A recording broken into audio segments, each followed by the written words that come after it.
पहले से भीतर लगाई थी। चलो चलो जल्दी चलो प्रेमियों, सत्संग का समय हो गया। सब लोग सामने आके बैठो ताकि एक एक वचन वाणी तुम्हारी समझ में आ जाए। ये सत्संग कलयुग है, अन्य युगों में सत्संग नहीं था, क्योंकि अन्य युगों में संत नहीं आए थे। जब संत नहीं आए, उनके सत्संग वचन प्रेमियों को सुनने को नहीं मिलते। अगर संतों के वचन सुनने को मिले होते तो तुम्हारे अंदर कोई शंका संदेह भूल भ्रम नहीं होता, क्योंकि ये सत्संग वचन शंका संदेह भूल भ्रम को खत्म कर देते, वो निकालने का काम करते हैं। जब कलयुग में संत पधारे तो उन्होंने जीवों के हित लाभ के लिए सत्संग जारी किया और एक एक वचन को ऐसे खोल के कहा जैसे अंधेरा दूर करने के लिए सूरज निकल आता, ऐसे उनके वचन। लेकिन ये जीवों की समझ में नहीं आते। कभी यहाँ ये वचन सुनाए नहीं गए थे, इसलिए इन वचनों की जानकारी नहीं थी। जितने ज्ञानी ध्यानी विज्ञानी थे वो सब वही काल की व्यवस्था और शरीर इंद्रियों के भोगों में फंसे गए। उनको अपने घर का सच्चा रास्ता नहीं मालूम कि जीवात्मा कहाँ की रहने वाली है और ये कैसे आई और मृत्यु लोक में इसको किसने फंसा लिया और अभी तो निकल के नहीं जा पाई। काल माया ने मिलकर ऐसे कर्मों के जाल में जीवात्मा को फंसा लिया कि अभी तो निकल, जबकि ये चेतन है, ये जड़ नहीं। चेतन अमल सहज शुभराशि सो माया बस भयो गोसाई बंधेओ कीट मरकट के। जैसे मदारी बंदर को रस्सी में बांध देता है, फिर नाच नचाता है, और तोते को पिंजड़ में बंद कर दिया जाता। ठीक उसी तरह जीवात्मा को काल माया ने कर्मों के जाल में फंसा लिया। अब ये कर्म ऐसे थे जिससे कोई अलग नहीं था। जितने भी आए सब इसी कर्म फंसे रहे, चाहे ऋषि मुनि हो, चाहे योगी योगेश्वर हो, चाहे ब्रह्मचारी ब्रह्मदर्शी, सब, चाहे अवतारी शक्तियां जिनको आपने भगवान माना वो भी फंसे। कहने का मतलब काल की व्यवस्था से कोई अलग नहीं हो पाए और जीवात्मा दयाल देश की रहने वाली। जब तक कोई दयाल देश से दयालु कृपालु नहीं आएंगे तब तक ही जीवात्मा का उद्धार नहीं होता। हाँ, रात पाट धन दौलत मिल सकता, राजा महाराजा के शरीर में जा सकती, ऋषि मुनियों के शरीर में जा सकती, लेकिन जीवात्मा का कल्याण नहीं हो सकता। जो मुख्य कार्य है इस मानव जीवन पाने का वह है प्रभु की प्राप्ति। अगर प्रभु की प्राप्ति न हुई तो ये मानव जीवन व्यर्थ में चला जाए, इसको सार्थक नहीं माना जाएगा। सार्थक जब माना जाएगा जब ये जीवात्मा जगह वो परमात्मा सुनेगा और अपने सच्चे सतलो सचखना नामी धाम को चली जाए और फिर कभी नहीं आए। आएगी तो जागी हुई सूरत आएगी जीवों को जगाने के लिए, तब तो आ सकती, लेकिन अंधकार में फंसने के लिए फिर नहीं आई। देखो कितना अच्छा अवसर ये मानव तन का और कितना अच्छा ये लोक है मृत्यु लोक। जहाँ पर जीवात्मा को अधिकार परमात्मा से मिलने का और किसी लोक में नहीं। ब्रह्मा ब्रह्मलोक में सुख आनंद उठा रहे, उनकी जीवात्मा जगी न घर पहुंची। भगवान विष्णु विष्णुलोक का सुख आनंद उठा रहे, उनकी जीवात्मा जगी न घर पहुंची। और भगवान शिव शिवलोक का सुख आनंद उठा रहे, उनकी भी जीवात्मा जगी न घर पहुंची। राम साकेत लोक का सुख आनंद उठा रहे, उनकी जीवात्मा जगी न घर पहुंची। भगवान कृष्ण गोलोक का सुख आनंद उठा रहे, उनकी जीवात्मा जगी नगर पहुंची। देवी देवता देवलोक का सुख आनंद उठा रहे, उनकी जीवात्मा जगी नगर पहुंची। ऐसा क्यों? क्योंकि जीवात्मा को जगाने का अधिकार केवल संत सदगुरु को है, और वो इस कलयुग में आए, वो किसी युग में आए नहीं। जब आए नहीं तो कोई जीवात्मा जगी नहीं, और अपने सच्चे घर मकान मंडल पहुंची नहीं। देखो कितना बड़ा काम होना है इस मृत्युलोक मंडल में, मानव शरीर में जीवात्माओं का। लेकिन ये काम कौन करेगा? जो जागा हुआ, जागी हुई सूरत, जो मृत्युलोक मंडल में मानव चोला धारण किया, वो मानव शरीर में रहने वाली जीवात्माओं को जगा सकती और इनको इनके घर पहुंचा सकती है। अन्यथा ये अधिकार किसी को नहीं। आप कितने बड़े सौभाग्यशाली हो।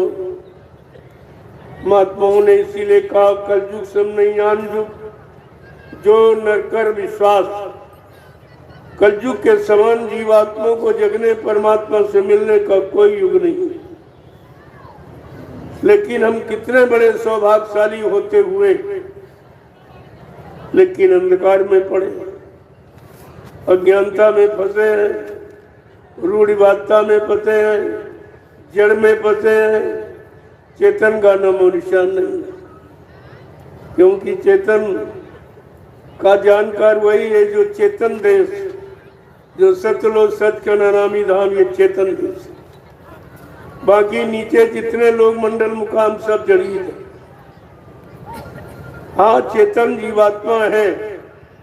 ब्रह्मलोक में ब्रह्मा के शरीर में, विष्णुलोक में विष्णु के शरीर में, शिवलोक में शिव के शरीर में, राम साकेत लोक में राम के शरीर में, गोलोक में कृष्ण के शरीर में, देवलोक में देवी देवताओं के शरीर में। लेकिन जब तक कोई संत सदगुरु जिसको जीवात्माओं को जगाने का अधिकार, घर पहुंचाने का, वो नहीं मिलेगा तो कोई नहीं जा सकता। और सब फंसी पड़ी, कोई निकल नहीं पाएगा। जब ब्रह्मा विष्णु महादेव नहीं निकल पाए रामकृष्ण, तो और तो जीवों की बात आती है। जिनको आपने सर्वश्रेष्ठ माना है, जिनकी संसार में पूजा हो रही है, वही बेचारे फंसे पड़े, वही नहीं निकल पाए। उनको भी ये नहीं मालूम कि जीवात्मा कहाँ की रहने वाली है और इन लोगों में आके कैसे फंस गई, और इसको निकालने वाला कौन है, ले जाने वाला, पहुंचाने वाला, मिलाने वाला कौन है। तो फिर ये जड़ जीव बेचारे क्या करेंगे। इसलिए प्रेमियों, समय मिला है, उस समय वक्त का लाभ उठा लो। अगर ये समय आपके हाथ से निकल गया तो फिर 83,99,999 योनियों में आपकी जीवात्मा को भ्रमण करना पड़ेगा, आवागमन में फंसना पड़ेगा, जन्म मरण में छुटकारा नहीं पाएगी। ये सब काम केवल मानव शरीर को अधिकार मिला है इस कलयुग में। अब आप कलयुग कितना भाग जाए, इसीलिए इस कलयुग पर दया की है संत महापुरुषों ने। और जो दयालु ही दया कर सकता है, ये काल शक्तियां दया का काम नहीं कर सकती। उन्होंने क्या दया की कि कलयुग के पुनीत प्रतापा और मानस पुण्य होए नहीं पापा। कि कलयुग में अधिकार दे दिया आप पर एक दया कर दी संतों ने, जो दया किसी युग में किसी ने नहीं की, कि कलयुग के जीवों को मनसा पाप नहीं लगेगा। अगर मन से कोई पाप करेगा तो उसको दोष नहीं लगेगा। यानी ये माफ है आपको। ये अधिकार केवल संत महापुरुषों ने दिया, किसी ने, किसी शक्ति को यहाँ पर ये अधिकार नहीं था। उसके द्वारा किए हुए पाप कर्मों की माफी करा दी। अब कितनी बड़ी आपको लाभ, कितनी बड़ी सहूलियत। ये तो लाभ किसी ने दिया ही नहीं। यहाँ तो मनसा पाप का भी दोष लगा और सजा मिली। लेकिन संत पधारे जब कलयुग में, उन्होंने कलयुग के जीवों पर स्पेशल दया किया। ये दया कर दी कि कलयुग के जीव को मनसा पाप नहीं लगेगा, और मन से अगर किसी का अच्छा भला सोच लेगा तो उसका फल मिल जाएगा। देखो कितनी बड़ी बात है। यानी मन से अगर पाप करेगा तो दोष नहीं लगेगा, और मन से किसी का भला सोच भी लिया और तब भी आपको लाभ मिल जाएगा। ये काम किसी ने नहीं किया। ऐसे समर्थ सद्गुरु दाता दयालु को आप लोगों ने भुला दिया। ये आपने अपना कितना बड़ा नुकसान किया। एक तो कोई अभी ऐसा आया नहीं दया करने वाला, और आया तो तुमने पहचान नहीं पाया। ये जीव की सबसे बड़ी भूल है, और इस भूल का सबसे बुरा परिणाम है। लेकिन उन्होंने फिर दया कर दी। कौन सी कि एक बार फिर आपको मौका दे कि चलो इनको एक बार फिर जानकारी दे दी जाए। जो ये भूल गए हैं मेरे वचनों को, बातों को, मेरी संकल्प और प्रतिज्ञा को, चलो एक बार इनको फिर मौका दे दिया जाए कि पता नहीं कोई ऐसा आए ना आए, और ये दया जीवों पर करे ना करे। ये दयालु है, उन्होंने ये दया की। एक बार फिर जानकारी, तो आपको ये जानकारी का अवसर मिला। नहीं जितनी काल शक्तियां आई, एक बार समझाया नहीं माने तो मार काटता। राम ने रावण को एक बार समझाया, नहीं माना तो मार काटता। कृष्ण ने यदुवंशियों को और अपने मामा कंस को एक ही बार हिदायत दी, नहीं माने तो 56 करोड़ एक झटके में चले गए और कंस भी मारा गया। न मानने का परिणाम मृत्यु, न मानने का परिणाम विनाश है। अब बार बार इस शब्द को दोहराया जा रहा है, आपको याद कराया जा रहा है। पिछले युगों के इतिहास को पढ़ लीजिए। जिसने समय की अच्छी नेक भली बात को नहीं माना तो उसका सर्वनाश। तुम इस सर्वनाश की तरफ क्यों जा रहे हो? क्यों नहीं इशारा समझ रहे हो? क्यों नहीं मान रहे हो? कुदरत सर्वनाश के लिए बिल्कुल तैयार खड़ी और तुम्हारे पीछे खड़ी, लेकिन इन आंखों से कुदरत को नहीं देखा जा सकता। जो शरीर में 2 आंखें लगी, ये संसार की बनी वस्तुओं को देख सकते, लेकिन जिसने बनाया उसको नहीं देख सकते। उसको देखने के लिए आपकी आत्मा जीवात्मा में एक आंख, उसकी वचन वाणी सुनने के लिए जीवात्मा में एक कान, उसकी सुगंधी कितनी सुगंध है उसमें जो यहाँ धरती मंडल पर किसी में नहीं, उसके लिए एक नाक। ये तीनों अंग शरीर में भी है और आत्मा में, लेकिन शरीर में 2 है, आत्मा में 1 है। तो का मतलब दुविधा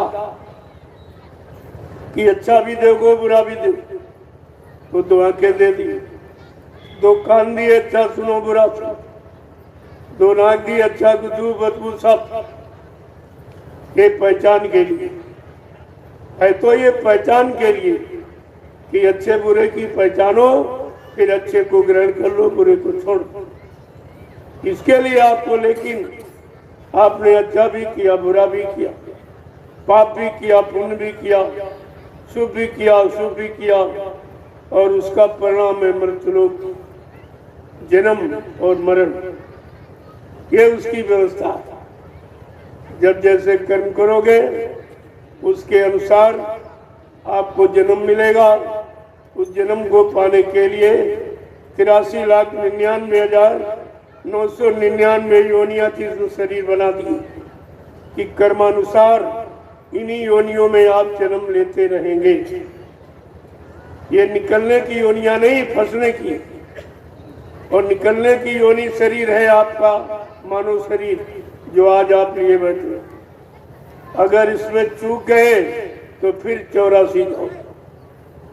अगर चूक गए तो 84 में चले जाओगे, अगर चेत गए तो 84 से बच जाओगे। अधिकार दोनों आपको मिले, फंसने का भी और निकलने का भी। अब आप किसका प्रयोग करते हैं, निकलने का कि फंसने का? कौन से कर्मों का चुनाव करते हो? फंसने वाले कर्म कि मतलब निकालने वाले कर्म?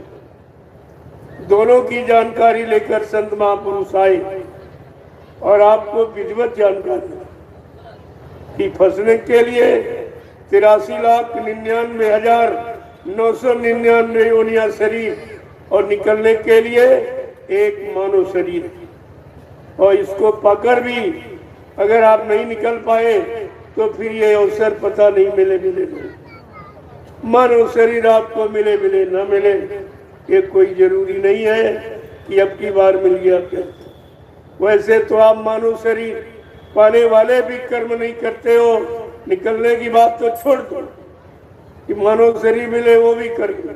सब पशुओं वाले, पक्षियों वाले, कीड़े मकोड़ों वाले और गंदगी में बदबूदार कीड़ों में जाने वाले कर्म आप करते हो, क्योंकि तुम्हारा खान पान भी गंदा है और तुम्हारा देखना सुनना, उठना बैठना, बोलना चलना, सोचना समझना, करना कराना सब गंदा। तो इस गंदगी को लपेटे बैठे हो, फिर भी संतों ने आप पर दया। देखिए आप उनकी दया। अगर माँ और उससे पैदा हुआ बच्चा अगर अपने शरीर की हुई गंदगी में लिपटा पड़ा है तो माँ उसको गोदी नहीं लेती, वो भी परहेज करती है गंदगी का परहेज उसके भी दिल में। जब तक बच्चे को पाक साफ नहला धुला नहीं कर लेती तब तक गोद नहीं लेती। लेकिन संतों की महिमा क्या है, उन्होंने तुम्हारे पाप कर्मों की गिनती नहीं पूछी। कितने पाप कर्म करके आए हो, कितना अंडा मुर्गा मीट खा के आए हो, कितना बुद्धि नाशक नशा शराब है गांजा भांग अफीम पी के आए हो, कितने बुरे कर्म शरीर इंद्रियों से करके आए हो, और कितना झूठ छल कपट बेईमानी यानी मार काट हिंसा करके आए हो। कुछ नहीं पूछा और आपको शरण में ले लिया, गोद में उठा लिया और अमोलक नाम दान आपको दे दिया। ये दया किसी ने नहीं। ऐसे दयालु कृपालु को आपने बुलाया। तो ये कितना बड़ा तुम्हारा दुर्भाग्य है जो तुम्हारे लिए आया, तुम्हारी जीवात्मा के कल्याण के लिए आया, तुम्हें 84 से मुक्त कराने आया और तुम उसी को नहीं समझ पाए, उसी को अपना नहीं बना पाए, अपना कोई काम नहीं करा पाए, अपनी जीवात्मा का कल्याण नहीं करा पाए, पाप कर्मों में माफी नहीं दिला पाए। तो आपके जीवन का कितना बड़ा नुकसान है और आपका ये कितना बड़ा दुर्भाग्य है, इसे आपको समझना चाहिए। आज मकर संक्रांति की पावन पर्व पर देश के कोने कोने से आए हुए समस्त धर्म प्रेमी सत्संगी प्रेमी जन, आज जीवों का कितना बड़ा सौभाग्य है जो ऐसे रस रिवाज त्योहार में आप सम्मिलित हुए। ये ऋषि मुनि महात्माओं की देन है, ये विज्ञान वैज्ञानिक की देन नहीं है। और आप विज्ञान वैज्ञानिकों की तरफ भाग रहे हो जिन्होंने तुम्हारी सुख शांति का कोई उपाय नहीं बताया, तुम्हारी खुशहाली का कोई पर्व कोई त्योहार नहीं बनाया। और जितने त्योहार भारत में बनाए जा रहे हैं वो सब ऋषि मुनि महात्माओं के बनाए गए। विज्ञान ने, वैज्ञानिकों ने कोई त्योहार नहीं बनाया, और जो ऋषि मुनि महात्माओं ने बना दिया उनको खत्म भी नहीं कर पाए। तो तुम्हारी खुशहाली के लिए कोई त्योहार यहाँ नहीं था। अगर ऋषि मुनियों की दया न हुई होती तो तुम्हें त्योहार मनाने का कोई समय ही नहीं था। तुमको सुखी और शांति रहने का कोई त्योहार नहीं था। ये देखो महात्माओं की देन है भारत भूमि पर, जिन्होंने जीवों के खुशहाली के लिए ये समय समय पर हर चौथे महीने कोई न कोई त्योहार आता था। आपकी सुख शांति का उपाय महात्माओं के पास, ये तो सीधा प्रमाण है। आज तक किसी ने नहीं बनाया तो अब कौन बनाएगा? और तुमने महात्माओं को बुला दिया, न उनके पास जाते न उनकी बात सुनते। जो तुम्हारे हित में आया उसकी तो बातें आप नहीं मानते हो, और जो अपने हित में आया, अपने भला चाहता, उसके पीछे दौड़ते हो। ये भी तो आपकी अज्ञानता ही है। फिर आपकी पढ़ाई लिखाई कम काम आएगी। जो अपनी सुख शांति के लिए आपने कोई रास्ता नहीं बना पाया तो देश दुनिया समाज को आप क्या रास्ता बना के दोगे? कुछ तो आप विचार करो। परमात्मा ने आपको मनोबुद्धि दी है, ये परीक्षण का यंत्र है। ये अच्छे बुरे पाप पुण्य शुभ अशुभ की पहचान की। अगर आपने इस बुद्धि का प्रयोग न किया तो इसकी भी आपको सजा मिलेगी कि मैंने तुझे ऐसा यंत्र परीक्षण का दिया बुद्धि नाम का, कि अच्छे बुरे पाप पुण्य की पहचान, माँ बहन बेटी बहू की पहचान कर ले, ताकि तेरे द्वारा कोई बुरा कर्म न हो और वो बुरे कर्मों की सजा और मतलब करने और बुरे योनियों में जाकर न मिले। तो कितनी बड़ी व्यवस्था आपके लिए बनाई गई, लेकिन आपने तो कोई ध्यान दिया नहीं। तो आज इस पावन पवित्र संत महात्माओं की बनाई तिथि त्योहार पर हमें आपको संकल्प लेना चाहिए अच्छे काम के करने का, अच्छे कामों की शुरुआत का संकल्प लेना चाहिए, और बुरे कर्मों की तिलांजलि देने का भी संकल्प लेना चाहिए। अगर ये दोनों संकल्प आप जान गए तो मानव जीवन आपका खुशहाल हो जाएगा, सुख शांति में हो जाएगा। नहीं तो ये अगर अगली बार ये चूक गए आप तो फिर दोबारा ये मौका, ये दोबारा ये शरीर जो जानकारी का है, जो तरण तारण का है, इतना जीवात्मा के उद्धार कल्याण का, ये आपको नहीं मिलेगा। तो स्वामी जी महाराज ने इस मानव शरीर की महिमा गौरव गरिमा बताने के लिए रामचरितमानस की रचना की, और उसमें एक उत्तरकांड लिखा। उत्तरकांड का मतलब जिसमें तुम्हारे सारे प्रश्नों का उत्तर है, तुम्हारे जीवन की सारी समस्याओं का समाधान है, लेकिन उसको आप कभी पढ़ते ही नहीं। अगर उसको पढ़ते होते तो आपका जीवन बिल्कुल सुखमय शांति में, कोई परेशानी, कोई तकलीफ, कोई मुसीबत, कोई बीमारी, महामारी, कोई दैवी प्रकोप, दुर्घटनाएं, अकाल मौत कभी नहीं। तो कितनी बड़ी धरोहर आत्मिक धन की ये उत्तरकांड में रखी।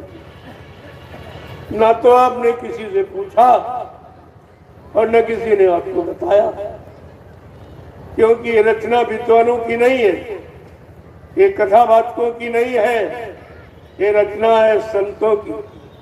गोस्वामी महाराज के संतों की रचना है ये।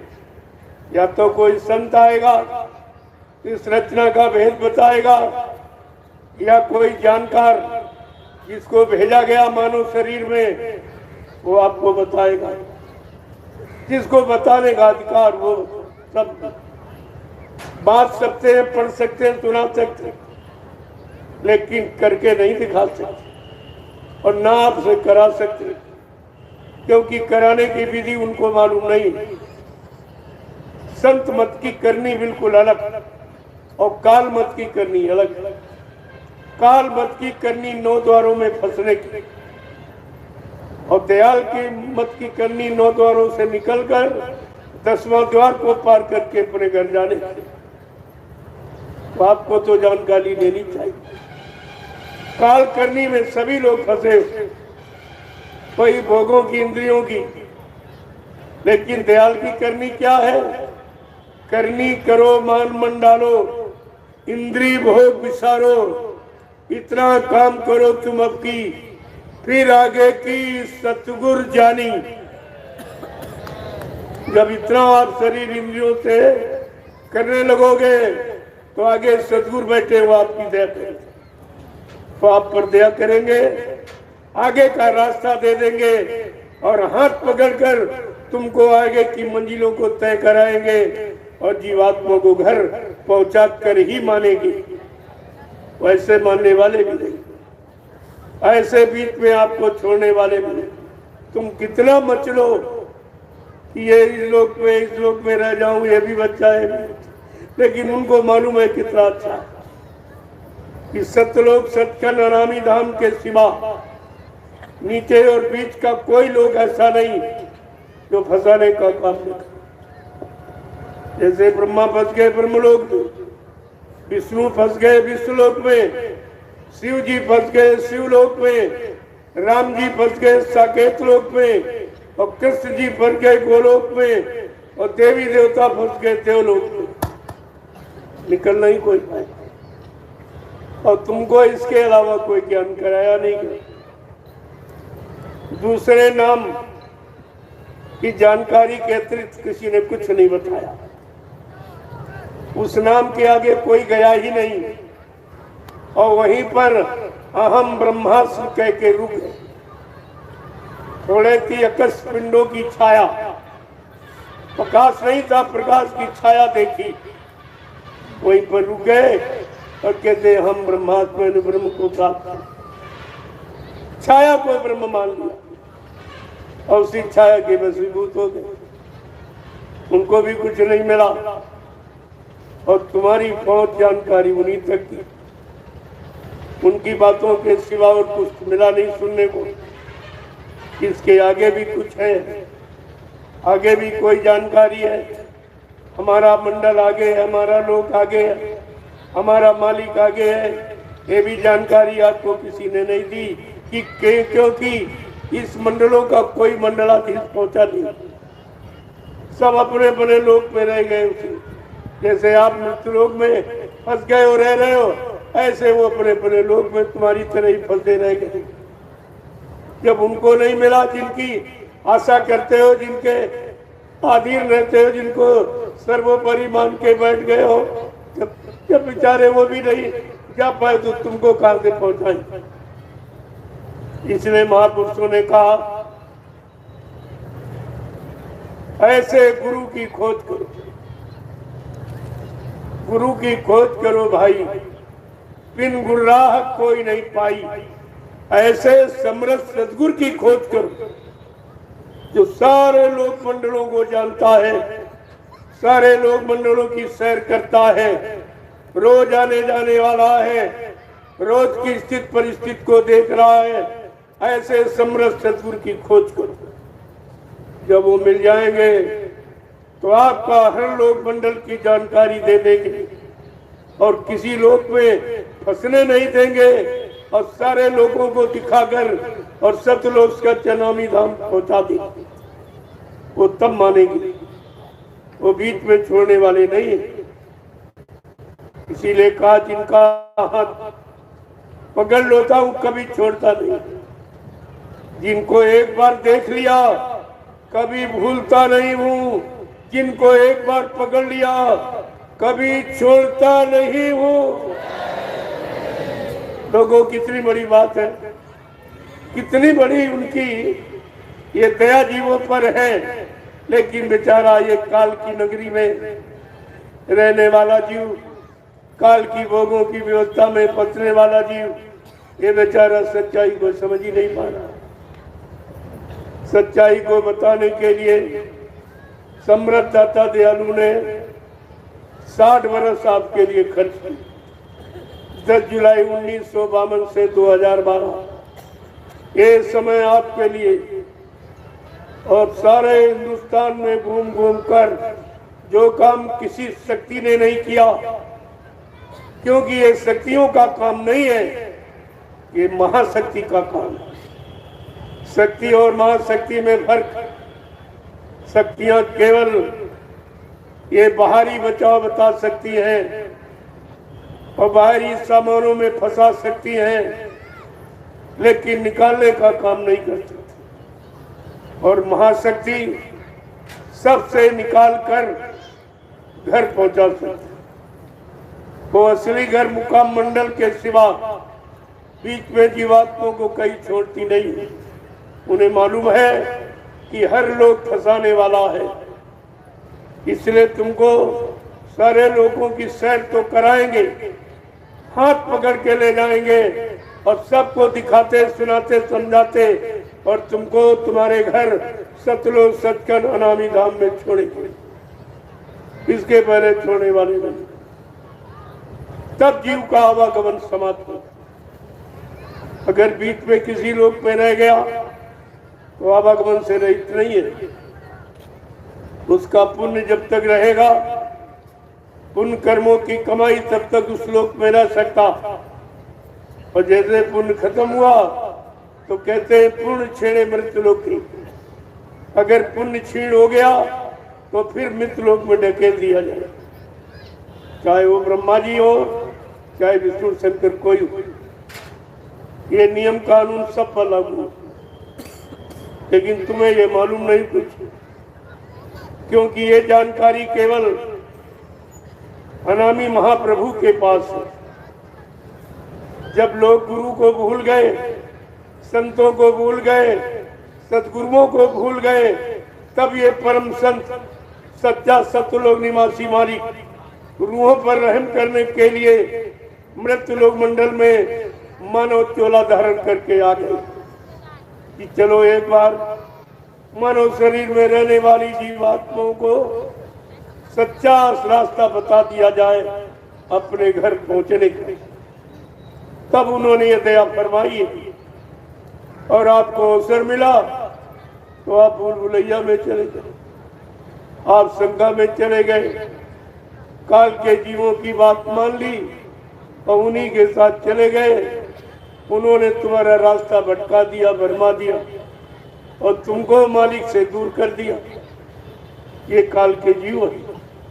बाबा जी ने सत्संग में काल के जीवों की पूरी पहचान आपको बताई। कहा जो नहीं माने हुक्म हमारा, उनके मन को काल संहारा।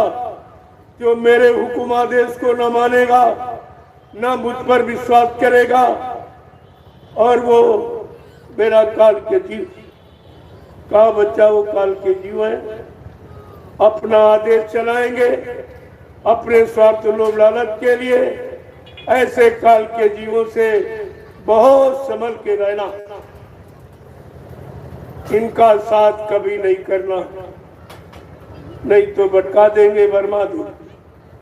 और इतना समझाने बुझाने पर भी तुम उन्हीं काल जीवों की बात मानकर और दयाल से अलग हो गए, दयाल से दूर चले गए, दयाल के वचनों को भूल गए, उनके वादों को भूल गए।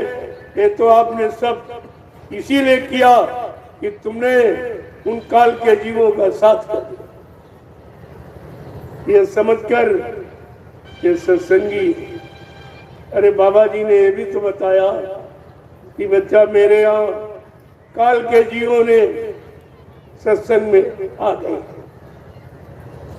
मेरे सत्संग में काल के जीव भी आ गए।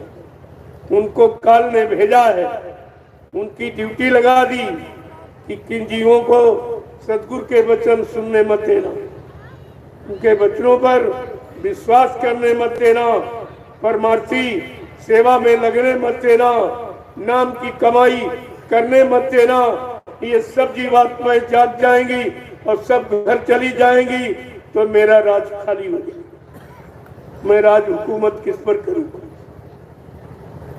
कितना समझाने बुझाने पर भी जो 60 साल सुनाया गया सत्संग मथुरा या अन्य जगहों में बड़ी बड़ी, लेकिन आपकी समझ में तो कुछ नहीं आया। एक भी वचन गुरु का इनके पास तो बेचारे भ्रमित हो गए।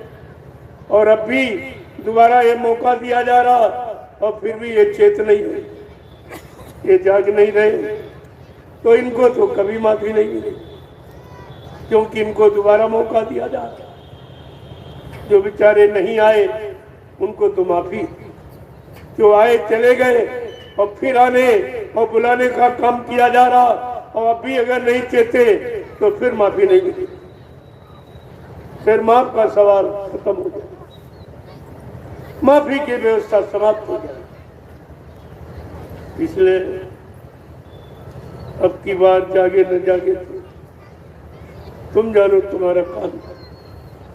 लेकिन मैंने पूरे हिंदुस्तान में 10 बरस पूरे हो गए, 11 बरस से लगातार मैं जन जागरण का काम कर रहा, जीवों को जगाने का, गुरु के वचनों की याद कराने का, उनके वादों को, उनके संकल्पों को की जानकारी देने का मैंने अभियान 11 बरस से चलाया पूरे हिंदुस्तान में। यही राष्ट्रीय मंच लगा कर मेरा और कोई काम नहीं, कोई एवा सेवा मांगना, कोई सामान सम्मान पद मांगना, ये मेरा काम नहीं। मैं सद्गुरुदाता दयालु के अनमोल वचनों की याद कराता हूँ, जो तुम्हारे जीवन को बनाने वाले, तुम्हारी जीवात्मा का कल्याण कराने वाले, तुम्हारी जीवात्मा को सतलो सत्कन अनामी धाम पहुँचाने वाले, मैं उन वचनों की याद कराता हूँ। और फिर भी अगर आपकी समझ में ना आया तो तुम जानो तुम्हारा काम है। अभी वक्त है गुनाहों का, तू तौबा कर ले, फिर न कहना कि हमने सुना था पैगाम। हम ये कहने को बाकी नहीं रखेंगे। पूरे हिंदुस्तान में रहने वाले, चाहे वो हिंदू मुसलमान सिख ईसाई कोई, चाहे ब्राह्मण क्षत्रिय वैश्य सर्जन कौम कौमियत जातियों का हो, मैंने सबके कानों तक ये आवाज पहुंचाई। ये कोई नहीं कह सकता कि हमको बताया नहीं, और बताने का मैंने कोई दान दक्षिणा नहीं दिया। ये मुफ्त की सेवा है, लेकिन आप नहीं समझ पाए, नहीं कर पाए, तो इसमें हमारा क्या दोष। मैं तो गुरु परिवार के नाते हर गुरु परिवार के प्रेमी को मैं अपना समझता हूँ, मानता हूँ, तभी तो देश में खुला संदेश देता हूँ। अगर मैंने आपको अपना न समझा होता तो चुपचाप उन्हीं प्रेमियों को बुला लेते और उनको चुपचाप कान में कह देते, लेकिन ये खुला संदेश पूरे हिंदुस्तान में देने का ये काम नहीं किया। तो इससे साफ जाहिर है मैं सबका हूँ और सबके हित के लिए आया हूँ और सबका हित चाहता हूँ, कर भी रहा हूँ। अब आप न करा पाओ, न मान पाओ, न कर पाओ, तो ये तुम जानो, तुम्हारा काम जानो। इसमें आप हमको दोषारोपण नहीं कि आप जानते थे तो आपने बताया। मैंने सारी जानकारी पहले भी आपको और आज भी आपको दी। मेरे में कोई अदला बदली आप नहीं चाहते। मैं जैसा पहले कहता था वैसा आज ही कह रहा हूँ और आगे भी वैसा ही कहूँगा। कोई दल बदल नहीं, कोई मिलावट नहीं, कोई लोभ लालच नहीं, ये काम नहीं। ये प्योर परमार्थ का काम है, जो हिंदुस्तान ही नहीं विश्व में कोई नहीं कर सकता। ये काम किसी के बस का नहीं और आपके सामने हो रहा है, और वो विश्व परिवर्तन के लिए हो रहा। जो देश नहीं आए, नहीं सुन रहे, अब तो काफी देश सुनने लगे हैं। सबके पास ये जानकारी पहुंच रही है, सब जानकारी ले रहे हैं, तो धीरे धीरे वो भी आ जाएंगे। जो वो आ जाएंगे और आपसे पूछेंगे कि मैं तो भोगी देश का निवासी हूँ, मुझको तो इस पर कोई आस्था विश्वास ही नहीं, मैं कोई जानता नहीं, मेरे देश में इस तरह कोई धार्मिक संदेश देने वाला था नहीं, और आप तो धार्मिक देश में और धार्मिक महापुरुषों के बीच में रहते, अरे तुमने नहीं सुना और तुमने नहीं माना, तो उस समय आप उनको क्या जवाब देंगे? उनको आप क्या जवाब? और ये सब होगा कि जो जीव आपके सामने सुनाया गया या सुनाया जा रहा है, सब होगा। कोई बात ऐसी नहीं सुनाई जाएगी जो तुम्हारे सामने होकर मैं गुजरी। मैं उसी बात को कहूंगा जो होने वाला है, जो नहीं होगा उसको मैं क्यों कहूँ? उसकी क्या जरूरत? अरे भाई, आपके जरूरत की बात कहूंगा, आगे होने वाला उसको बताऊंगा, जो नहीं होने वाला मैं उसकी चर्चा ही नहीं करता। हमारा उससे कोई मतलब ही नहीं है। लेकिन अगर आपने बात मान ली होती, जो 10 जुलाई 1952 से 2012 आपको सुनाया समझाया गया, और कलयुग में कितने संत आए, सबने आपको सही अच्छी सच्ची बात बताई। अगर उनकी बातों को मान लिया होता तो आज भारत देश का नक्शा कुछ और नक्शा। इसीलिए इशारे में कहा गया है कि अगर बात संतों की मानी जो होती, अगर बात संतों की मानी जो होती, तो सिर पे तुम्हारे मुसीबत न आती, तो सिर पे तुम्हारे मुसीबत न आती। अगर बात गुरुजी की मानी जो होती, अगर बात गुरुजी की मानी जो होती, तो सिर पे तुम्हारे ये आफत न आती, तो सिर पे तुम्हारे ये आफत न आती। अगर बात मुर्शिद की मानी जो होती, अगर बात मुर्शिद की मानी जो होती, तो सिर पे कयामत तुम्हारे न आती, तो सिर पे कयामत तुम्हारे न आती। देखो ये खराब समय जो आप तुम्हारे सिर पे मंडरा रहा, बीमारी महामारी दुख तकलीफ मुसीबत आपत्ति, ये लड़ाई और झगड़ा दैवी प्रकोप दुर्घटनाएं अकाल मौत, ये बुरा समय आपके सिर पे नहीं आएगा। अगर आपने संत महात्मा फकीरों की बात, गुरुओं की बात अगर मान ली होती, आज ये मुसीबत का वक्त आपको देखने को नहीं मिलेगा।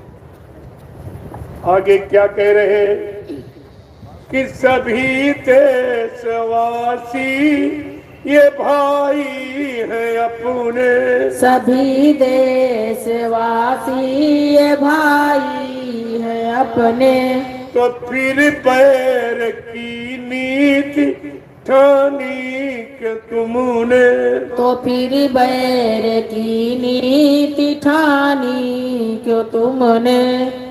देखो क्या कह रहे हैं, अगर तुमने सृष्टि में जितने जीव ये आपके भाई हैं, क्यों? इन सब को बनाने वाला परम पिता परमात्मा एक परमात्मा पिता जिसने हमको आपको बनाया, उसी ने ये जितने भी हैं जानवर हैं, पशु हैं, पक्षी हैं, कीड़े मकोड़े हैं, जंगली जानवर, ये सब उसी पिता ने बनाया। उस परम पिता परमात्मा के नाते हम सब भाई ही भाई। और इन जीवों में जो जीवात्मा वो भी परमात्मा की है, जो रूह है इस खुदा में कि वो खुदा की है जिस्म में, तो इस नाते हम भाई। चाहे अंदर से जीवात्मा से सोच लो, चाहे शरीर से सोच लो, शरीर के नाते जीवात्मा के नाते हम सब भाई भाई तो हुए, एक परमपिता परमात्मा की संतान है। लेकिन ये भाव समाप्त हो गया।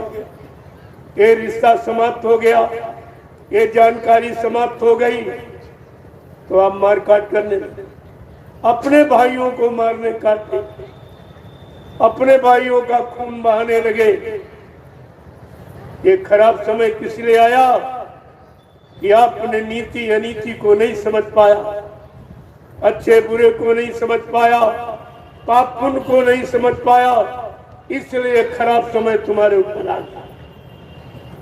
क्या कह रहे हैं कि सभी देशवासी ये भाई हैं अपने, सभी देशवासी ये भाई है अपने, तो फिर पैर की नीति ठानी के तुमने, तो फिर बैर की नीति ठानी को तुमने।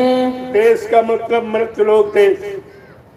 इस मृत्यु देश में हम सब लोग रहते हैं, तो हम सब देश के नाते भाई ही भाई हैं, और परमपिता परमात्मा के नाते हम सब भाई भाई हुए। उसी ने बनाया हमें आप, तो चाहे इधर से सोच लो चाहे उधर, केवल भाईचारा ही आता है, लेकिन भाईचारे को आपने खत्म कर दिया। इसके द्वारा कि दया प्रेम सेवा तुम्हारे में होती, दया प्रेम सेवा तुम्हारे में होती, नदी खून की ये बहाई न होती, नदी खून की ये बहाई न होती। तुम्हारी शरीर से दया और प्रेम चला गया, और रहम जब ईमान चला जाता है तो व्यक्ति शैतान हो जाता है। शैतानी बुद्धि से जो आपने ये रिश्ता खत्म किया, जो परमपिता परमात्मा ने बना के दिया, ये सब जीव तुम्हारे हैं, तुम एक दूसरे के काम आना, मिलजुल के रहना, एक दूसरे की मदद करना, ये सब तुम्हारे सहयोग के लिए है। लेकिन आपने परमात्मा के दिव्य संदेश को नहीं माना, जो महात्माओं के जरिए हमेशा आपके कानों तक पहुंचाया गया, और ये माहौल आपने खराब किया।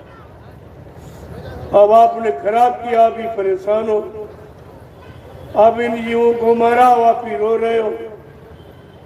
ये सब दुख तकलीफ तुम्हें ही भोगना पड़ेगा, क्योंकि इन दुख तकलीफ का भोगता और करता दोनों आप हो। आपने किया है तो आप भोग रहे हो।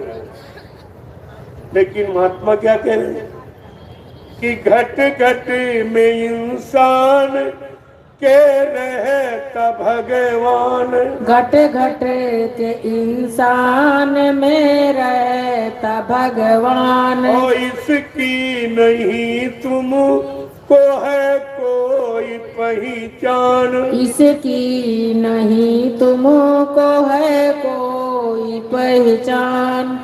आपको ये पहचान नहीं रही कि परमात्मा घट घटवासी अंतर्यामी जर्रे जर्रे में रहेगा। घट घट में आत्मा स्वरूप में, हर घट में, चाहे मनुष्य का घट हो चाहे पशु पक्षी का, और सब में आत्मा बैठी है, और वो आत्मा परमात्मा खुदा की। तो तुमने शरीर नहीं काटा, आत्मा खुदा के नहीं, आत्मा और रूह के रहने के मकान को आपने नष्ट किया, जो परमात्मा खुदा ने अपने हाथ से बनाया अपनी रूह आत्मा के रहने के।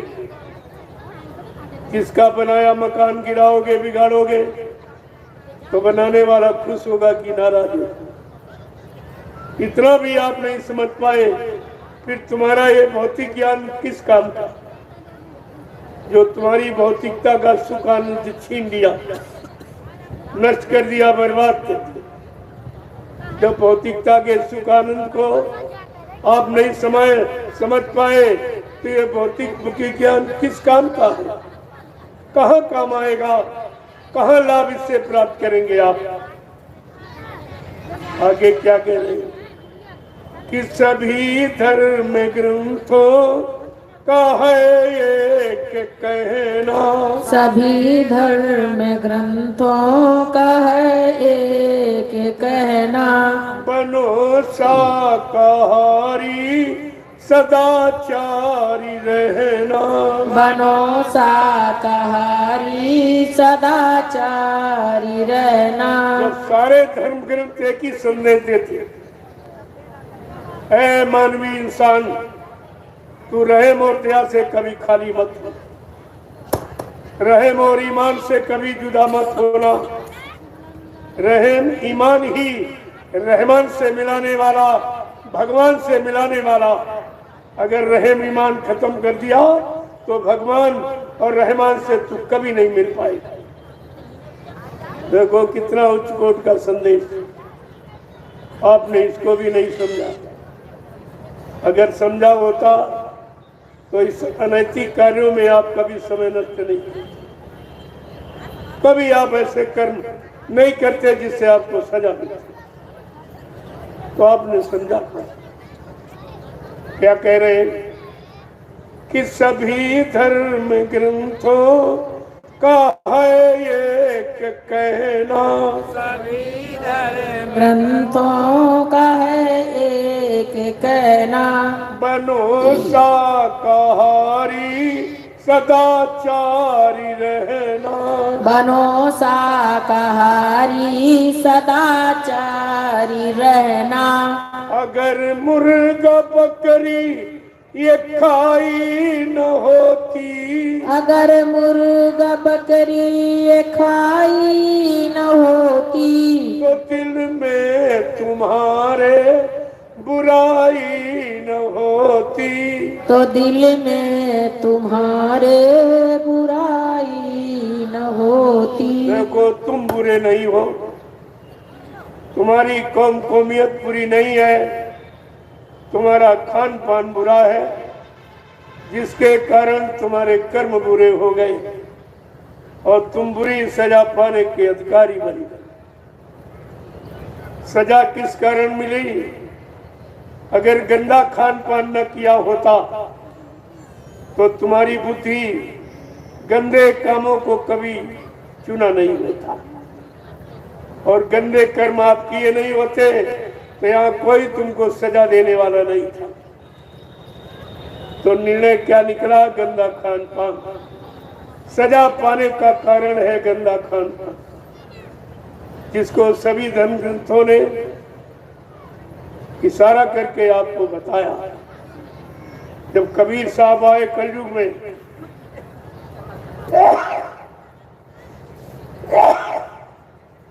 उन्होंने सबसे पहले कहा कि मांस मछलियां खाते सुरा पान से हेत ते नर नर के जाएंगे माता पिता समेत।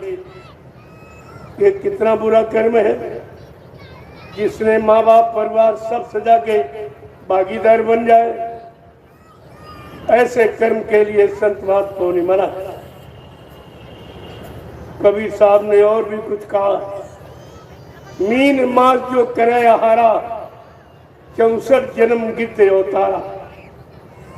जो मछली का के मांस का भोजन करते हैं वो 64 जन्म तक गिद्ध के योनि में जन्म करते, 64 बार गिद्ध की योनि में। क्यों? गिद्ध मुर्दा मांसिक। जब आप मुर्दा मान के शौकीन हो कि मुर्दा मांस खाएंगे, जिंदा तो कोई खाता नहीं, जब मर जाता तभी तो आप खाते हो। तो कहा 64 बार 64 जन्म तुम्हारे गिद्ध की योनि में जाए, क्योंकि गिद्ध मुर्दा मांस ही खाता। देखो कितनी बड़ी जानकारी कबीर साहब ने जीवों के लिए दी, लेकिन आपने उनकी भी बात नहीं की। जो शुरुआत में आए इस कलयुग, इसके बाद हजारों संत महापुरुष और सब ने ये जानकारी दी। किस लिए दी? कि परमात्मा खुदा ने तुम्हारे वास्ते, तुम्हारे भोजन के लिए उसने स्पेशल व्यवस्था की कि सीजनल अनाज, सीजनल दालें सीजनल सब्जियां, फल फूल, मेवे, दूध, मक्खन, मलाई, घी, ये किसी शरीर को नहीं बनाया, ये केवल मानव शरीर के लिए बनाया। ये आपका भोजन है, ये मनुष्यों का भोजन। मनुष्य इस भोजन को करते रहते तो तुम्हारे शरीर में कोई बीमारी, कोई परेशानी, कोई दुख तकलीफ, कोई यानी लड़ाई झगड़ा, कोई चोरी डकैती, कत्ल बलात्कार, ये कुछ नहीं, कोई दुर्घटना नहीं होती है, सब मुक्त आपको मिलती। इससे आपको मुक्ति मिल जाती। केवल शुद्ध खान पान यानी शाकाहारी बनने में इतना लाभ, और इस लाभ को नहीं ले पाए आप। बुरे खान पान में फंसकर अपने जीवन को तुमने कमजोर बना दिया, और जो 100 साल के लिए मिला वो 40-50 में ही खत्म कर रहे हो। ये कौन सा अच्छा काम था? आपको इस पर विचार करना कि केवल खान पान का असर आज जो समाज में बुराइयों का पहाड़ टूटता, चारों तरफ देखो तो बुराई ही बुराई, मार काट, हिंसा, चोरी, कत्लेआम, व्यभिचार, कुत्ता, चोरी डकैती, कत्ली, सब दिखाई सुनाई दिया। कोई अच्छी बात का समाचार नहीं आया। यही अखबारों में सुनाया जा रहा पढ़ के। आज ये सत्संग हो रहा, ये नहीं छपेगा, ये अच्छी चीज नहीं छापेंगे।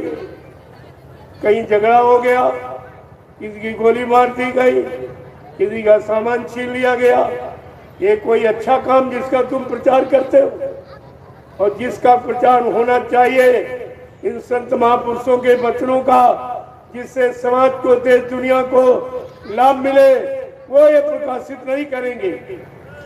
छापेंगे तो ये इससे तो देश की और बदनामी होगी कि भारत देश में केवल बुराइयां ही हैं, भारत देश में केवल मारकाट, हिंसा ही है, भारत देश में केवल महंगाई, गरीबी, बेरोजगारी है, और जो छाप रहे उन्हीं की तारीफ की जा रही है।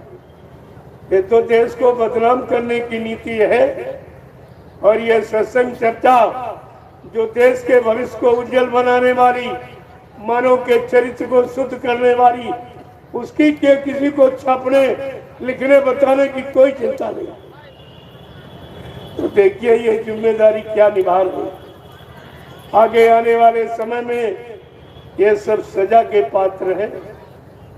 कोई ऐसा नहीं जो सजा से बच जाए, चाहे पत्रकार, मीडिया हो, चाहे शासन प्रशासन हो, ये सब सजा पाने के अधिकारी है, क्योंकि अच्छे सच्चे काम में किसी का सहयोग नहीं।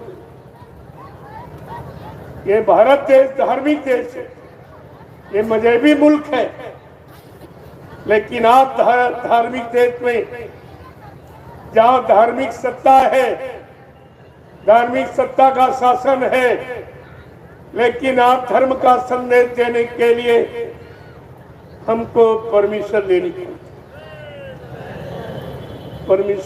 पड़ती है।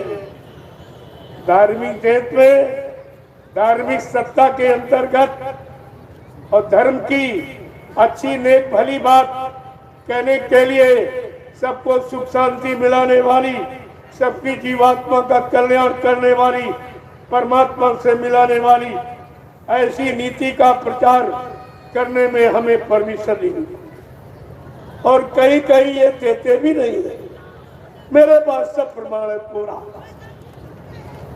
परमिशन मैं इसीलिए लेता हूँ, इनको जानकारी देता हूँ कि मैं ये धार्मिक संदेश धार्मिक देश की जनता को धर्म की तरफ मोड़ने, अच्छाई, सच्चाई और चरित्रवान और नेक भला बनाने के लिए इस चर्चा को मैं सुनाने जा रहा हूँ। और आपको सूचना इसलिए दे रहा हूँ कि आप भी इसको सुनो, इसकी जानकारी लो, और सारे देश में धर्म का प्रचार, धार्मिक नीति का, अच्छे सच्चे कर्म का प्रचार होना चाहिए, तब ये धार्मिक मुल्क माना जाएगा। क्यों? धर्म के लिए, धर्म को लाने के लिए धार्मिक व्यवस्था को यानी विस्तृत रूप देने के लिए भगवान राम को रावण से लड़ाई लड़नी पड़ी और धर्म को लाने के लिए भगवान कृष्ण को महाभारत करना पड़ा, तब ये धर्म आया। आज उसी धर्म को एकदम समाप्त कर दिया गया।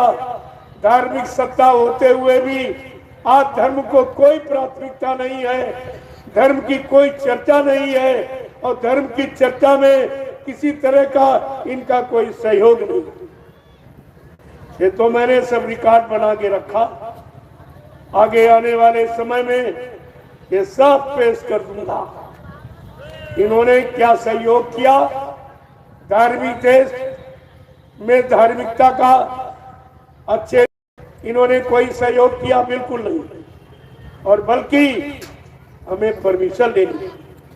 मैंने ये भी पूछा क्या चोरी डकैती करने वाला परमिशन लेता है तुमसे, शराब पीने वाला परमिशन लेता है, और मतलब मांस खाने वाला परमिशन लेता है, व्यभिचार कुपचार करने वाला, झूठ छल कपट बेईमानी करने वाला कोई परमिशन लेता है, घूस रिश्वत देने लेने वाला कोई परमिशन लेता है।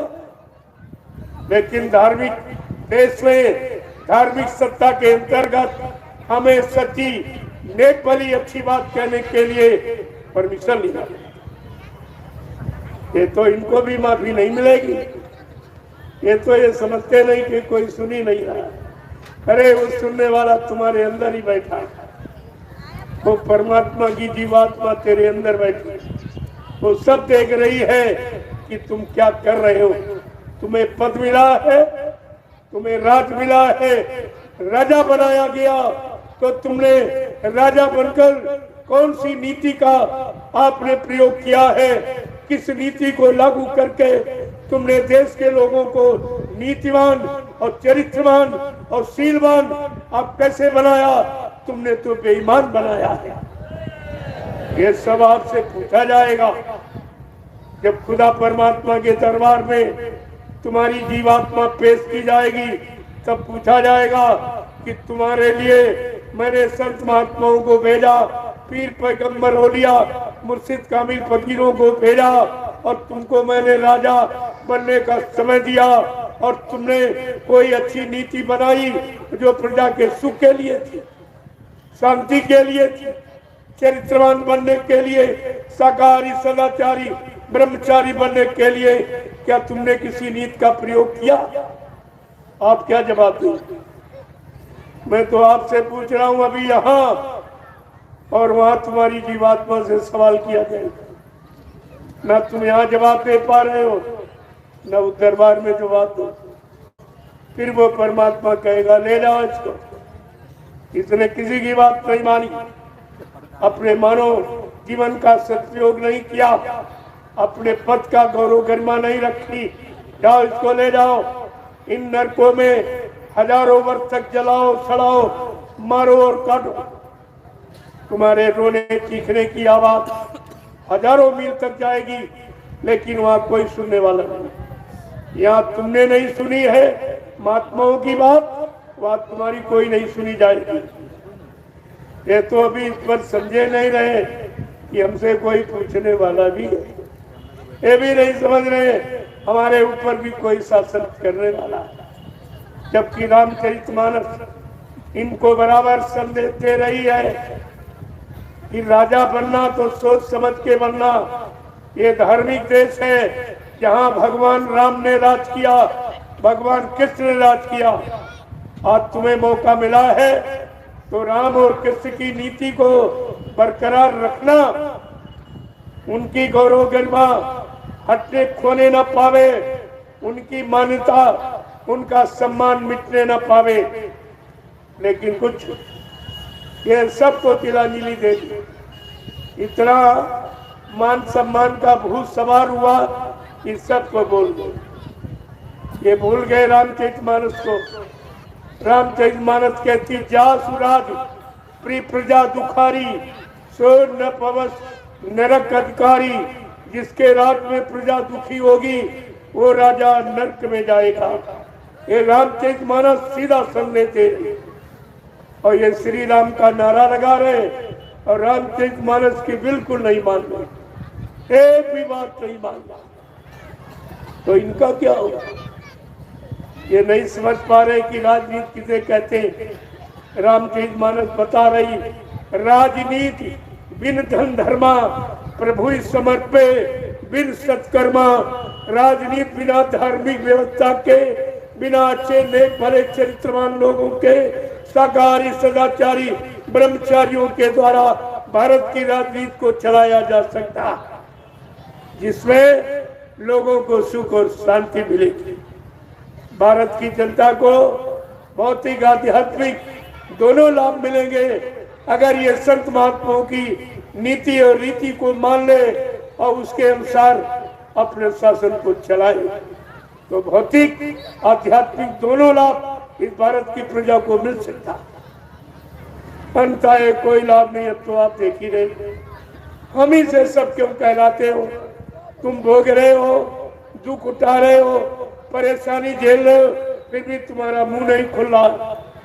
अरे प्रजातंत्र में प्रजा को पूरा अधिकार है अपना दुख सुख कहने का, अपनी सुख शांति न्याय सुरक्षा मांगने का पूरा अधिकार है, लेकिन जब भारत की जनता अपने अधिकार का प्रयोग नहीं करती तो ये सुनने वाले क्या करेंगे? इनको तो जरूरत ही नहीं। इसलिए अच्छी नेक वाली बात आपको मानना चाहिए कि सुन खगपाती ये समुझ प्रसंगा और बुध नहीं कर ये अधम कर संगा, कि बुद्धिमान पुरुष कभी भी ये बुरे लोगों का साथ नहीं, अधर्मियों का, अत्याचारियों का, रहम दया से खाली इंसानों का झूठ बोलना, वादा खिलाफी करना, ऐसे लोगों का कभी साथ नहीं देती। रामचरितमानस बार बार आपको याद करा रही, लेकिन आप उसकी भी बात नहीं मानते। ये तो मैं जो कह रहा हूं रामचरितमानस की ही बात अभी बता रहा, अभी तो मैं अपनी कोई बातें नहीं कह रहा। जब जो 550 वर्ष जो लिखी गई उसको नहीं मान पाए हो, तो हमारी ये तात्कालिक बातों पर आपको कैसे विश्वास है? जब उनको मान लोगे, समझ लोगे, तो मेरी भी बात आपकी समझ में आएगी। क्योंकि मैं कुछ अपने से नहीं कहता हूं, जो संत महापुरुषों के वचन हैं, जो इन किताबों में लिखे गए, अभी तो मैं उन्हीं की चर्चा कर रहा हूं। क्योंकि आप उन्हीं को नहीं मान पाए हो, तो हमारी बात आप कैसे मान लो? ये तो आपकी समझ में बिल्कुल नहीं आई, क्योंकि तुम्हारे सिद्धांत नीतियों से बिल्कुल अलग है।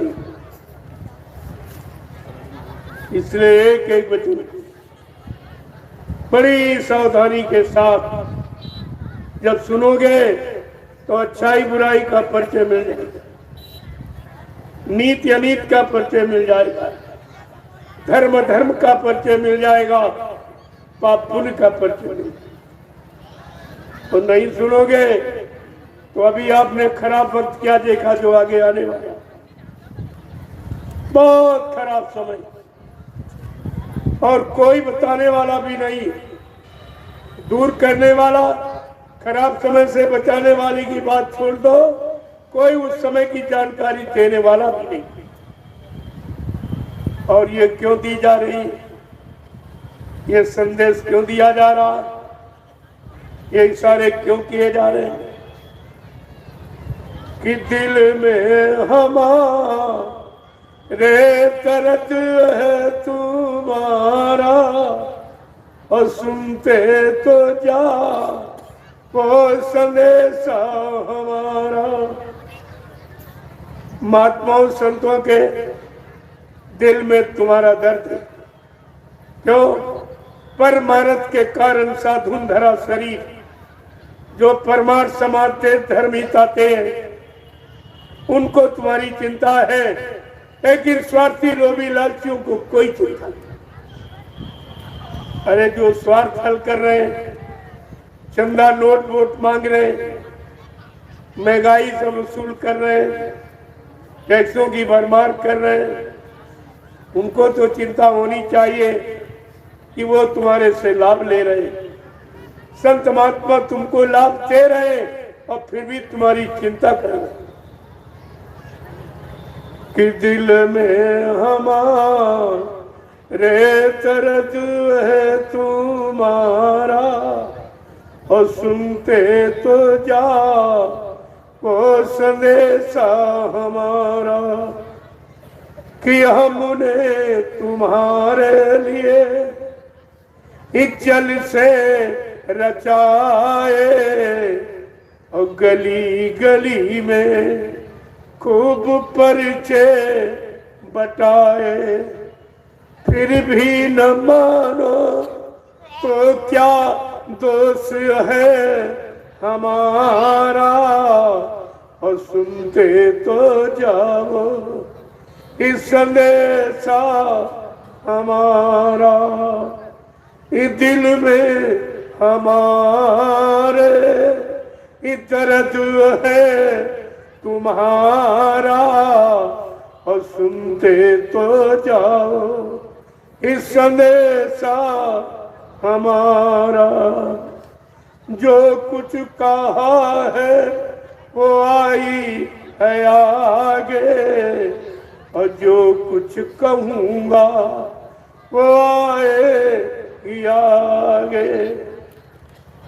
होगा बरसों से तेरे कर्मों का नजारा और सुनते तो जाओ इस संदेशा हमारा।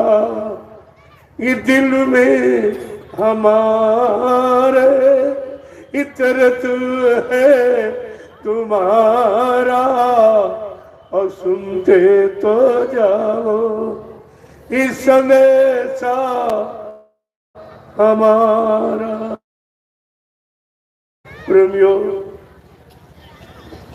केवल महात्माओं के अंदर दर्द है तुम्हारा और किसी के नहीं दर्द। सबको स्वार्थ की चिंता, तुम्हारे लाभ की सुकून शांति की चिंता नहीं, अपने स्वार्थ लोभ लालच की चिंता, अपने चंदा नोट वोट लेने की चिंता, महंगाई बेरोजगारी यानी मतलब उधर बढ़ाने की चिंता, लेकिन दूर करने की चिंता नहीं। ये तो निर्णय भारत की जनता को लेना चाहिए कि हमें सुख शांति देने वाला कौन, हमें बुराइयों से गंदे खान पान से दूर रखने वाला कौन, ये चिंता किसको है? ये तो भारत की जनता को विचार करना चाहिए। तो नहीं करोगे तो आगे घोर मुसीबत का समय आ रहा जिससे बचाने वाला कोई नहीं। जब एक छोटी सी मुसीबत आई थी कोरोना नाम की, तब किसने आपको बचाया था? तब ये नहीं बचा पाए तो आगे जो भारी मुसीबत आ रही उससे तुम्हें कौन बचाएगा? इस पर आपको विचार करना चाहिए। मैं उसी मुसीबत से आपको बचाने की दवा लेके आया हूं जिसको महाप्रसाद कहते हैं। और ये हिंदुस्तान में न पहले किसी ने बांटा न आज कोई बांटा, क्योंकि प्रसाद बनाना ये किसी के बस की बात नहीं है। अगर इनके बस की बात होती तो ये आपसे क्यों कहते कि प्रसाद दुकान से खरीद के ले आओ? अरे प्रसाद खरीदा नहीं जाता, दुआ दया से बनाया जाता है और बनाने वाला इस समय कोई नहीं। यही सच्ची पहचान तुम्हारे सामने। जहां तुम गए हो सद्गुरुदाता दयालु को छोड़कर उनसे कहो कि तुम प्रसाद बना सकते हो जो हमारी बीमारी महामारी तमाम तरह के कष्ट मुसीबतों में काम आवे। क्या ऐसा कोई प्रसाद तुम बना सकते? 2 मिनट में सच्चाई का राज खुल जाएगा कि सच्चा कौन है, झूठा कौन है, असली कौन है, नकली कौन। ये सब पहचान आपको मिल जाएगी। और यहाँ दरबार में प्रसाद मुफ्त दिया जाता है।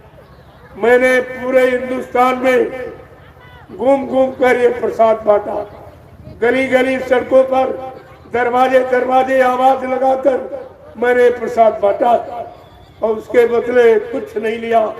प्रसाद दिया जाता है, मोल नहीं मिलता, ये बेचा नहीं जाता, दिया जाता, इसके बदले कुछ लिया नहीं जाता। यही तो पहचान आपके पास होनी चाहिए। ये प्रसाद कहाँ मिलेगा? वो सच्चा दरबार कौन है जहाँ हमारे बीमारियों का, परेशानियों का, दुख तकलीफों से दूर रहने का महाप्रसाद मिल जाए। प्रेमियों, ये संतों का दरबार, दरबार में सच्चे सतगुरु के दुख दर्द मिटाए जाते हैं। दुनिया के सताए लोग जहाँ सीने से लगाए जाते हैं, ये दरबार की पहचान है। और तुम दुकानों पर समय नष्ट करते हो, दरबार में आते नहीं हो। जहाँ मुफ्त मिलता है वहाँ आते नहीं हो, जहाँ मोल बिकता है वहाँ खरीदने जाते हो। ये तुम्हारी उल्टी मति है। अच्छाई सच्चाई तुम्हारी समझ में आती नहीं। क्यों? विनाशकाले विपरीत बुद्धि। जब जिनका विनाश होने को होता, उनकी बुद्धि विपरीत दिशा में कार्य करती। कितनी अच्छी नेक भली बात बताओ उनके हित की, उनकी समझ में नहीं आता। क्योंकि जब पापों का, बुराइयों का, स्वार्थ लोभ लालच का ये घड़ा जब भर जाता है, अब फूटने का वक्त आता है, तो मानव की बुद्धि कैसी हो जाती? जब जैसी हो तब्यता, तब तैसी मति होए, और काल रेख की लेख को मेट सके नहीं कोई। जो काल ने कलम चला दी, तुम्हारे पाप उन कर्मों की सजा पाने, उसका समय आ गया, घड़ा भर गया। इसलिए अच्छी सच्ची बात, जैसे रावण की समझ में नहीं आई, मारा गया, पर भक्त प्रहलाद की अच्छी सच्ची भली बात उसके पिता हिरण्यकश्यप ने नहीं मानी, मारा गया। विभीषण की नेक सच्ची बात रावण नहीं माना, मारा गया। भगवान कृष्ण की अच्छी सच्ची बात यदुवंशियों ने नहीं मानी, उस मामा कंस ने नहीं मानी, तो सब मारे गए। 56 करोड़ यदुवंशियों का सभाया, उधर कंस। ये इतिहास आपके सामने है। इतिहास इसीलिए रखा गया कि अपना वर्तमान बना लो, अपने वर्तमान को सुखमय शांतिमय बना लो। ये आपको अवसर मिला है। अगर चूक गए तो तुम्हें माफी नहीं मिलेगी, क्योंकि तुम्हारे पन्ने और संभलने सुधरने के लिए 3 युगों का अच्छा इतिहास लिख के रखा गया, सतयुग त्रेता द्वापर। फिर भी आप अच्छे नहीं बन पाए, नेक भले नहीं बन पाए, चरित्रवान नहीं बन पाए, सच्चे ईमानदार नहीं बन पाए, तो विनाश के सिवा आपके हाथ और कुछ लगने वाला नहीं। इस बात को बराबर ध्यान दें। इसलिए महापुरुषों ने कहा, ये लाभ कहाँ मिलेगा? क्या कोई दुकान लगी है दुनिया में इसकी? क्या कोई संघ संगठन बना है?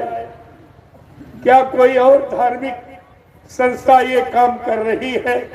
कोई नहीं। धर्म की चर्चा करते हैं केवल स्वार्थ लोभ लालच की, दान दक्षिणा, रुपया पैसा सामान लेने के लिए।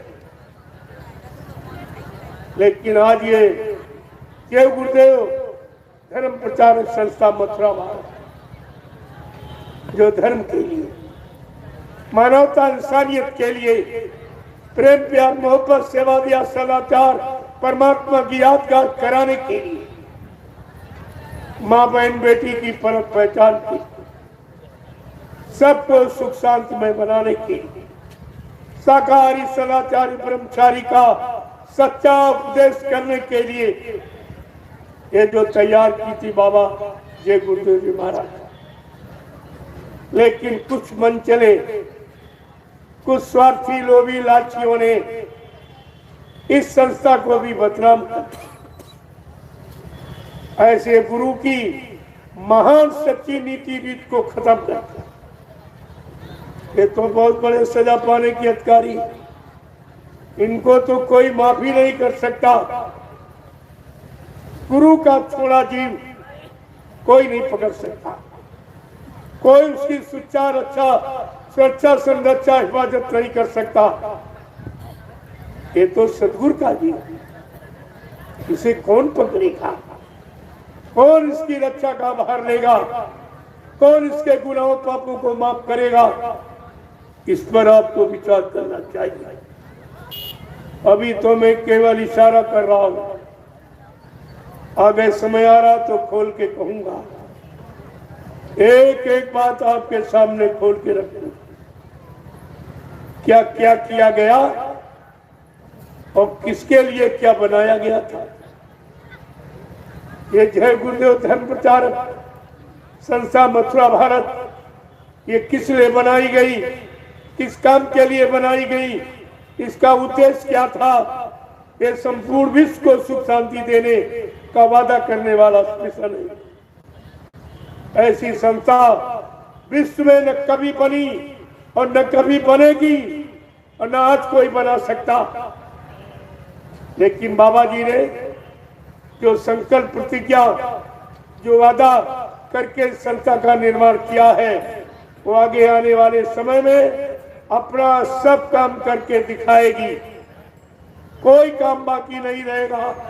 जो बताया गया या प्रचार कराया गया वो सब आपके सामने करके दिखा दिया जाएगा। ये ऐसा मिशन, ऐसी संस्था। लेकिन कुछ मनचले जीवों ने बदनाम, स्वार्थी लोभी लालचियों ने, लेकिन उनका ये स्वार्थ स्वप्न में भी हल नहीं हो सकता, क्योंकि जिस महाशक्ति महापुरुष ने ये बना के तैयार किया है वो दुनिया का अनोखा व्यक्ति, वो अनोखी शक्ति है, अद्वितीय विलक्षण, जो इस धरती मंडल पर न कभी आई और न कभी आएगी। तो उसके संदेश को कौन मेट सकता, कौन झूठा बता सकता? ये कहने वाले झूठे हो जाएंगे, सजा पाने के अधिकारी बन जाएंगे, लेकिन उस महापुरुष महाशक्ति का संदेश सूरज की तरह सारे विश्व में चमकेगा और सबको प्रकाश देगा, सबको ज्ञान देगा और सबको सत्यता का बोध कराएगा। ये तो ऐसा है, आप थोड़ा सा इंतजार कर लीजिए, क्योंकि बिना इंतजारी का कोई इतिहास नहीं होता। इंतजारी ही समय का इतिहास बनाती है। आज कलयुग का इतिहास बनना है। बाबा जी ने जिसका वादा किया कि मैं कलयुग का इतिहास बनाने आया हूँ, ऐसा इतिहास बनाऊंगा जो भूते न भविष्यते, सतयुग त्रेता द्वापर के लोग अपने अपने युग का इतिहास पढ़ना भूल जाएंगे। जय गुरुदेव। मैं इसी भारत भूमि पर ऐसा चमत्कार करके दिखाऊंगा जिसको हिंदुस्तानी नहीं सारा विश्व नमस्कार करेगा। जय गुरुदेव। इस बात को आपको गांठ में बांध लेना चाहिए। ये आवाज न किसी ने कभी लगाई, न कोई लगा रहा है, न कोई लगा सकेगा। ये ऐसा अनोखा दिव्य परिवर्तन है। रामकृष्ण जिनको भगवान कहते हो, जिनकी पूजा करते हो, उन्होंने केवल देशी प्रदेशी परिवर्तन किया, लेकिन बाबा जी ने विश्व परिवर्तन का वादा किया। इस शक्ति हस्ती को कौन नमन नहीं करेगा? समय तो आने दो, परिवर्तन तो हो जाने दो, व्यवस्था बन जाने दो। ये सब तुम्हारे सामने नजरअंदाज कर दी जाएगी, तो आपको मानना ही पड़ेगा। हाँ, समय के पहले जो मान लेंगे, लग जाएंगे, उनका इतिहास बन जाएगा। जो निंदा आलोचना बुराई में फंसे रहेंगे, वो बुराई के पात्र बन के रह जाएंगे। उनको इस समय का कोई लाभ नहीं, और वो अपने आप को बाबा जय गुरुदेव जी महाराज का शिष्य भी नहीं कहला सकी, क्योंकि इन्होंने शिष्य बनने का अधिकार खो दिया। अपने समृद्ध मालिक को मुर्दा कहते, मर गए, चले गए, कोई काम नहीं हुआ। जितने कामों का वादा किया और इन सबने प्रचार किया, और यही कह रहे बाबा जी मर के चले गए, यानी ये खुद अपने मुंह से अपने गुरु को झूठा बता रहे, झूठ बोलने वाला, और अपने आप को भी झूठ कहने दोहराने वाला बता रहे। ऐसों का कल्याण कौन करेगा? इस पर आपको विचार करना है। ये भारत की जनता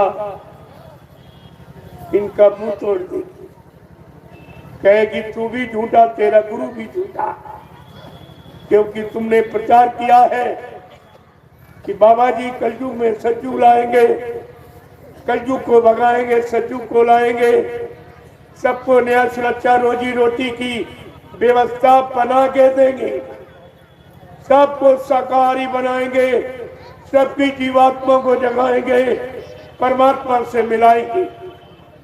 और कहा अगर ये काम मैं करके न दिखा दूं तो इस बाबा को बाबा मत कहना। ये कितनी बड़ी सच्चाई गुरु की। आपने अपने गुरु की सच्चाई को भी पानी में फेंक दिया, तो तुम्हें कौन मानेगा? अब भी आपके लिए एक मौका दे रहा हूं, मान जाओ तो अच्छी बात है, नहीं मानोगे तो तुम जानो, तुम्हारा काम जानो। लेकिन ये आप नहीं कह सकते मुसलमानों की तरह कि हाय हुसैन हम न। तुम मौजूद हो, तुम्हारी मौजूदगी में मैं संदेश सारे हिंदुस्तान में दे रहा हूं, और सारे शासन प्रशासन को भी अवगत करा के दे रहा हूं, क्योंकि इनसे परमिशन, मेरा परमिशन लेने का एक ही मतलब है कि इनको भी जानकारी दे, ताकि ये न कहे कि हमको बिना बताए इन्होंने संदेश दिया। तो मैं तो सबको बता के दिया। अगर झूठ होता तो आदमी छिपाता, झूठ को छिपाया जाता, लेकिन आज सबके सामने उजागर किया जा रहा। ये झूठ का परिचय है कि सत्य का?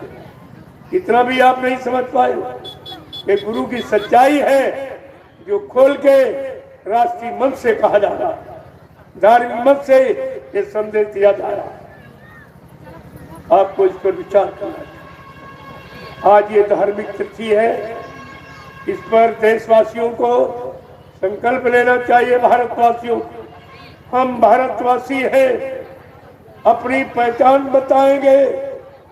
भारतवर्ष में रहने वाले लोगों की पहचान है हमारी वेशभूषा। सारे देश में पहचान वेशभूषा ही है, लेकिन तुम भारत में रहते हो, अपने आप को भारतीय कहलाने का अधिकारी नहीं हो, क्योंकि तुम्हारी वेशभूषा विदेशी। ये पैंट पतलू में अंग्रेजों की पोशाक, अंग्रेज चले गए, अंग्रेजियत छोड़ गए, जिसे तुम अभी तक मिटा नहीं पाए, छोड़ नहीं पाए। उनकी पोशाक यानी उनकी वेशभूषा भी पहन रहे हो, उनकी भाषा अंग्रेजी का प्रयोग कर रहे हो, जबकि हिंदुस्तान में हो तुम्हें अपनी मातृभाषा हिंदी की गौरव गरिमा रखनी चाहिए और हिंदी का प्रयोग करना चाहिए। लेकिन तब भी गुलाम हो, इसलिए अंग्रेजों को भगाकर उनकी अंग्रेजियत को छोड़ नहीं पाएंगे। उन्हीं की भाषा बोलते हो, उन्हीं का पहनावा पहनते हो, और उन्हीं का भोजन, ये अंडा और मुर्गा, ये भारत का भोजन नहीं है, ये ठंड प्रदेशों का भोजन है। ये इंग्लिश दारू और ये सब उसका नाम है अंग्रेजी शराब, यानी अंग्रेजों की शराब पीते। तुम अंग्रेजों के गुलाम, तुम्हारा खाना पीना और पहनना और बोलना सब अंग्रेजों का लिया जा। तुम अभी अंग्रेजियत को छोड़ नहीं पाए हो, इसलिए तुम असली गुलाम हो अंग्रेजों। आज से कभी मत कहना कि मैंने अंग्रेजों को भगा दिया। जिन्होंने भगाया वो तो चले गए, उनकी गौरव गरिमा भूल गए हो। तुम उनका नाम इसीलिए नहीं ले रहे हो कि उनको उनका अपमान कर रहे हो। उनके उस समय जो उन्होंने इनकलाब आवाज उठाई उसका भी अपमान कर रहे हो, इसलिए तुम उनका नाम लेना अच्छा नहीं समझते।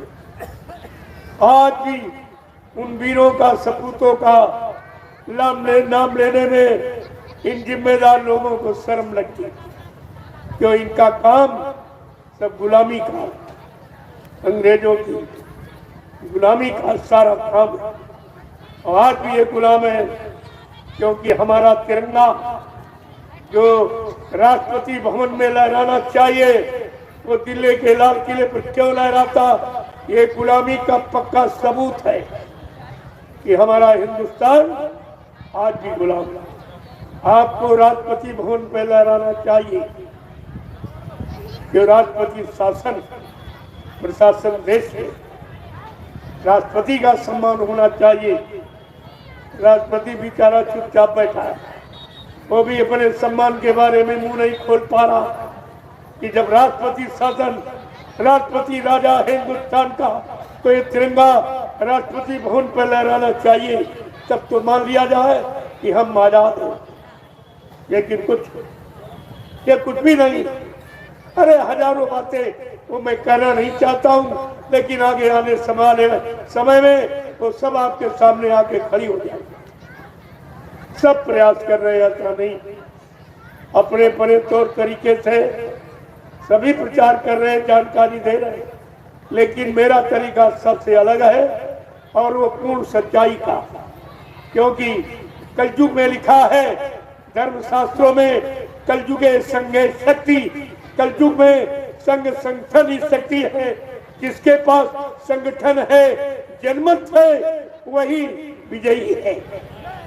ओके, इसलिए मैं अपना 45 करोड़ का गुरु परिवार जगा रहा हूं। अगर हमारे गुरु परिवार के प्रेमी सब एक जगह इकट्ठे हो जाएं, मैं आपको दिखा दूंगा कि आजादी किसे कहती है। और तुमको किसी के सामने हाथ फैलाने की जरूरत नहीं है और किसी के झंडे को पकड़कर मुर्दाबाद जिंदाबाद कहने की जरूरत नहीं है। लेकिन बात तो हमारी सुन लो, तुम कुछ मत करो, अपने गुरु परिवार को इकट्ठा कर लो। तुम्हारा गुरु परिवार 45 करोड़ का, इतना जनमत न किसी राजनीति नेता पार्टी के पास, न किसी धार्मिक मिशन के पास। तुम्हारी तो विजय तुम्हारे हाथ में है, लेकिन तुम भूल भ्रम में पड़ गए। तुम अपने परिवार में खंड खंड कर डाले, विघटन कर दिया, सबको गुरु से अलग कर दिया, तो तुम्हारा बिलगाव हो गया, अलगाव हो गया। और तुमने जो आपस में गुरु ने 3 संगठन बनाए, एक जय गुरुदेव धर्म प्रचारक संस्था संगठन, एक दूरदर्शी संगठन, एक भूमि ज्योतक खेती काश्तकार संगठन, जिसने 3 संगठनों का निर्माण किया है। आज उसके चेले ये विघटन कर रहे हैं। अगर तुम्ही लोग गुरु की महिमा को नहीं समझोगे तो दुनिया को क्या समझाओगे। इसलिए हमारी गुरु परिवार के हर सदस्य से, हर गुरु प्रेमी से ये प्रार्थना है कि सब लोग अपने एक जगह इकट्ठे, एक जगह एक मंच पर इकट्ठे। अगर आप ये नहीं करोगे तो तुम्हारी कोई महिमा नहीं, तुम्हें कोई नहीं पूछेगा। इसलिए एक बात को समझो, मैं किसी की कोई निंदा आलोचना बुराई नहीं करता, ये मेरा काम नहीं है। ये संत महात्माओं ने कभी निंदा आलोचना बुराई का काम किया नहीं, सबको सही सच्चे रास्ते पर खड़ा करने का प्रयास किया और अच्छी सच्ची बात सबके दिलों में पहुंचाई और सबको नेक भला यानी चरित्रवान और ईमानदार बनाने की योजना उन्होंने बनाई। मैं आज उसी की तैयारी कर रहा हूं कि सब लोग सच्चे अच्छे नेक भले ईमानदार चरित्रवान बन जाएं तो देश का विकास देश का विकास भाषणों से नहीं, देश का विकास हाथी घोड़ा मंदिर मंदिर बनाने से नहीं होगा। देश का विकास होगा जनता की खुशहाली और जनता की सुख शांति की नीति बनाने में, भूमिका व्यवस्था बनाने में देश का विकास। लेकिन ये मंदिर बना दो, मस्जिद बना दो, इनको बिगाड़ दो, इनको गिरा दो, ये जनता, ये विकास की जड़ है कि विनाश की? ये जड़ से विकास होगा कि चेतन से? अरे मुर्दा विकास करेगा कि जिंदा? क्या ये अत्थर पत्थर खड़ा करने से विकास हो जाएगा? तुम चेतन होते, तुम खड़े हुए नहीं विकास कर पाए, अब तुम जड़ का सहारा ले रहे हो कि मंदिर खड़ा कर दें, मस्जिद खड़ा कर दें, पत्थर खड़ा कर दें, तो क्या विकास हो जाएगा? इससे तो देश में महंगाई और बढ़ जाएगी। ये खर्चा कहाँ से आएगा? ये तो कहीं से निकलेगा नहीं। जो निकलेगा वो लोग खा जाएंगे जो व्यवस्था बना रहे हैं। जनता के हाथ एक पैसा नहीं लगने वाला, जनता को किसी तरह का कोई लाभ मिलने वाला नहीं। जब 70 साल की आजादी में कोई लाभ नहीं दे पाए, अब इनके पास लाभ देने की कोई योजना नहीं। योजना सब लूटपाट, लेने की योजना, देने की योजना नहीं। इसलिए तरह तरह से ऐसी व्यवस्थाएं बनाते हैं, तुमको चकमा देते हैं, तुम्हारी बुद्धि को खराब कर रहे हैं, और ये सब इसी तरीके से परेशानी पैदा कर। देखते जाइए आप और मेरी बातें सुनते जाइए, और दोनों में तुलना कर लो, आपकी समझ में आ जाएगा कि विकास की नीति किधर है और विनाश की नीति किधर है। ये सब समझ में आ गया। जय गुरुदेव, जय गुरुदेव, जय गुरुदेव, जय गुरुदेव, जय गुरुदेव, जय गुरुदेव। नाम किसका? प्रभु का, जय गुरुदेव। नाम किसका? प्रभु का, प्रभु का प्यारा नाम। जय गुरुदेव। अब आप लोग खड़े हो जाओ, खड़े हो जाओ प्रेमियों। देखो, खड़े होने का मतलब हमारा समझ लो। वैसे रोज ही खड़े होते, रोज ही बैठते, लेकिन हमारा कुछ अर्थ हो गया। अब आप सच्चे, अच्छे, भले, ईमानदार, चरित्रवान बनने के लिए खड़े हो, और देश के लिए ऐसी भूमिका व्यवस्था बनाने के लिए खड़े हो जाओ। और बैठो तो भजन पूजन के लिए बैठो, समय खराब मत करो। मानव जीवन का एक एक पल घड़ी बहुत मूल्यवान है, और झुको वहां जहां कुछ मिले। अभी तक आप नहीं समझ पाए हो कहाँ झुकना चाहिए। जैसे उदाहरण के लिए, अगर कोई रास्ते में रुपया पड़ा हो तो फट से झुक के उठा लो, वहां झुकोगे जहां कुछ मिलता है।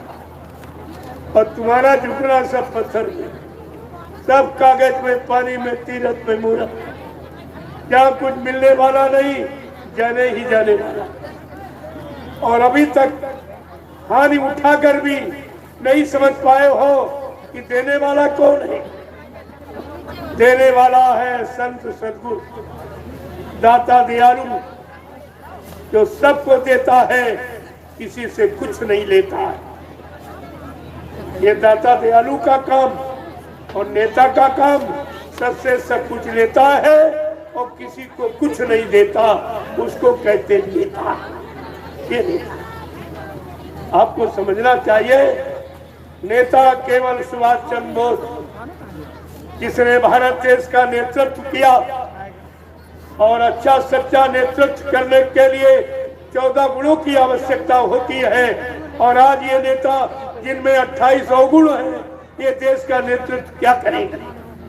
जिन्होंने अपना नेतृत्व नहीं कर पाया कि हमें क्या करना चाहिए, ये मानव जीवन किस काम के लिए मिला, और क्या करना चाहिए क्या नहीं करना चाहिए।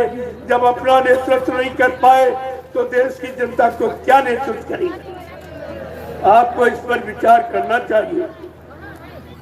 धीरे धीरे आपकी समझ में सब आ जाएगा। केवल सत्संग वचनों को सुनते रहो। मैं सत्संग सुनाते सुनाते परिवर्तन करके दिखा दूंगा। ये सब आपके सामने आके खड़ा हो जाएगा। मैं इधर उधर की बात नहीं करता हूँ। मैं केवल आपके भले की बात, समस्त जीवों के, समस्त प्राणी मात्र के मैं सुखों की कामना करता हूँ और उसी का प्रयास करता। मेरा अपना कोई उद्देश्य नहीं, मेरा अपना कोई लाभ आपसे नहीं लेने का। इस बात को हमेशा जरूर, मेरा उद्देश्य प्रभु प्राप्ति का है और रहेगा। उसी काम के लिए कहता हूँ। मैं स्वयं करता हूँ। मैं स्वयं करता ही नहीं कि आपसे ही कहता, मैं नहीं करता। मैं स्वयं करता हूँ, उसका लाभ लेता हूँ और उसी लाभ को पाने के लिए आपसे प्रार्थना करता हूँ कि आप लोग भी करो। जय गुरुदेव, जय गुरुदेव, जय गुरुदेव, जय गुरुदेव। नाम किसका? जय गुरुदेव। नाम किसका? जय गुरुदेव। नाम किसका? प्रभु का प्यारा नाम। जोर से बोलो, सब मिल बोलो, बोलना होगा। अभी से बोलो, दुख दर्द हरेंगे, सब कष्ट मिटेंगे, सुख शांति भी देंगे। सबके दाता, सबके मालिक, प्रेम से बोले, ये नाम नहीं इंसान का, ये काम नहीं इंसान का। अब प्रेमियों, चैलेंज के साथ कहा जा रहा, ये काम इंसानों के बस का नहीं था। इंसान सेवा धर्मार्थ परमार्थ से दूर चला गया।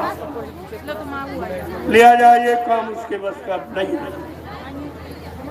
परमार्थ को तो ये जानता ही नहीं कि परमार्थ किसे कहते। सेवा धर्मार्थ आपको सुनाया गया, लेकिन परमार्थ ये संतों का विषय है, जिससे स्वयं व्यक्ति को लाभ मिले करने से और उसके द्वारा बनी व्यवस्था से करोड़ों लोगों को लाभ मिला, उसे कहते हैं परमार्थ। ये परमार्थ की सच्ची परिभाषा है। जय गुरुदेव। अब आप लोग लाइन से खड़े हो जाओ, मैं आपका दर्शन करूंगा। आज इस पुण्य पावन तिथि पर आप सबका दर्शन करूंगा, आपको प्रणाम करूंगा। और ये महाप्रसाद जो 88,000 ऋषियों की तपोभूमि नैमिषारण्य से बना के ले आया, इसको ले लीजिए। ये तमाम बीमारी परेशानी दुखों में आपके काम आएगा। उधर वो झंडा जय गुरुदेव नाम प्रभु का, वो प्रभु नाम का झंडा गड़ा, उसकी आप परिक्रमा करें, प्रभु तुम्हारे सारे दुख को दूर कर देगा, सारे परेशानी को दूर कर देगा, भूत प्रेतों से भी नजात देना। लेकिन एक बात अगर आप मानोगे, अगर आप पूर्ण शाकाहारी हो जाओगे तो ये लाभ सब आपको मिलेगा। बगैर परहेज के दवा भी काम नहीं करेगी। अंडे शराब को मान मछली से दूर, निंदा आलोचना बुराई से दूर, दूसरे के धन स्त्री पति से दूर। अगर आप ये परहेज करना सीख लें, मैं दावे के साथ इतने बड़े जनमानस के बीच में कह रहा हूँ, ये जय गुरुदेव प्रभु का नाम ये तुम्हारी पूरी मदद करेगी, पूरी मदद हर वक्त। लेकिन शाकाहारी बनने का संकल्प लो। तो शाकाहारी नहीं बनो तो मेरी कोई गारंटी नहीं। गारंटी तो परहेज पर डॉक्टर लेता है बीमारी दूर करने की। ये परहेज है, अगर आप करें आपको पूरा लाभ मिलेगा। जय गुरुदेव। सतयुग को लाएंगे, जय गुरुदेव। विश्व में शांति को लाएंगे, जय गुरुदेव। जन जन में प्रेम को लाएंगे। जय गुरुदेव। स्वामी जी का कहना है शाकाहारी रहना है। ये बराबर ध्यान में रखिए आप कि जब इस सिद्धांत को अपना लोगे तो सारे बिगड़े काम तुम्हारे बन जाएंगे। केवल आपको शाकाहारी रहना। कलयुग में अगर इतना आपने कर लिया तो बहुत कर लिया। और इतने में महापुरुष खुश है, आपको लाभ देना चाहते। ये उनकी निजी दया का प्रमाण है कि आप शाकाहारी हो जाओ, तुम्हारे सब काम हो। क्योंकि कलयुग का जीव कमजोर है, भोगी विलासी है, बहुत गंदा है, गंदगी में कोई पूजा स्वीकार होती नहीं। इसलिए महापुरुषों ने कितना बड़ा लाभ है, बीमारियों से आपको लाभ। शाकाहारी बन जाओगे, बीमारियों से बच जाओगे। कितनी बड़ी चीज है।